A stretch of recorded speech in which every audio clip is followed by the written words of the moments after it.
My grandma first gave me like a little point and shoot like digital camera when I was really young, and then I watched a lot of videos, just kind of thought it was an interesting hobby to get into, and I asked for it for Christmas.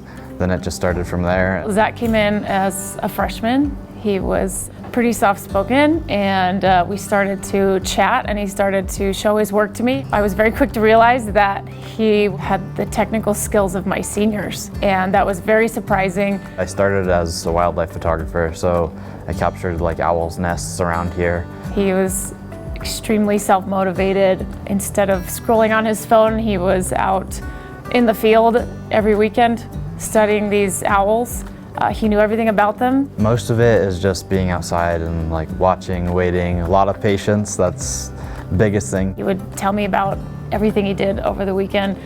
Told me when they would be hatching their new babies. He knew when the babies would be leaving the nest. He just was, I just haven't seen a kid that dedicated. Probably for my first 3 years of photography was just wildlife and birds, and then I've kind of progressed onto landscapes now that I can travel. I can drive where I want. He's grown through from wildlife into landscapes. You know, he's very passionate about conserving the world around us. For my AP portfolio, I am focusing on landscapes and nature being beneficial to your mental health. I feel like most art teachers our end goal is to have a student win a portfolio. Zach is one of them, and then he also got Juror's Choice for the Scholastics, which means that his portfolio was so exceptional that they wanted to give it a second recognition.